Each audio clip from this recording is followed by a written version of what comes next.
আপনারা দেখছেন এবিএন 24 সংবাদ। নড়াইলের কালিয়ায় 4 দলীয় জিএ ফুটবল টুর্নামেন্ট অনুষ্ঠিত হয়েছে।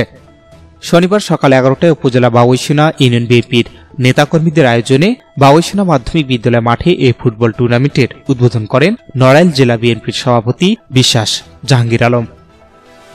উদ্বোধনী অনুষ্ঠানে উপস্থিত ছিলেন নড়াইল জেলা বিএনপির কোষাধ্যক্ষ আসাদুর রহমান মিঠু, নড়াকাতি থানা বিএনপির সাধারণ সম্পাদক শেখ বুলবুল কবির, সাংগঠনিক সম্পাদক সারাফাত হোসেন সাবু, বাউইসোনা ইউনিয়ন বিএনপির সভাপতি জাফর মোল্লা, ইউনিয়ন যুবদল সদস্য তারেক খান সহ বিভিন্ন অঙ্গ সহযোগী সংগঠনের নেতাকর্মীরা।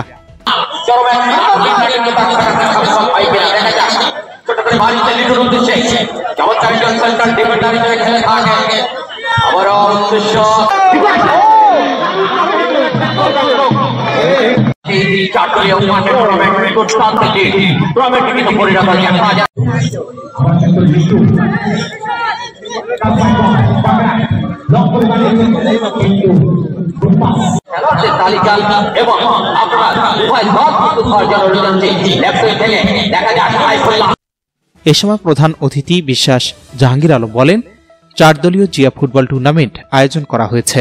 সবার কাছে বিনীত অনুরোধ, এখানে অনেক দর্শক উপস্থিত হয়েছে, কেউ কোনো বিশৃঙ্খলা না করে সুন্দরভাবে খেলা উপভোগ করবেন।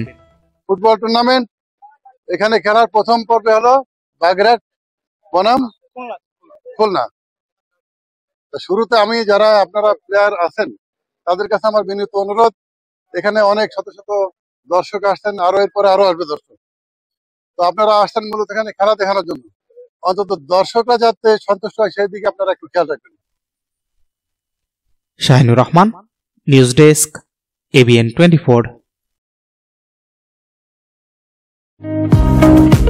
আলম সার প্যালেস, এখানে TV, fridge, rod, cement, shallow machine ও পাওয়ার টিলার সহজ কিস্তিতে বিক্রি করা হয়।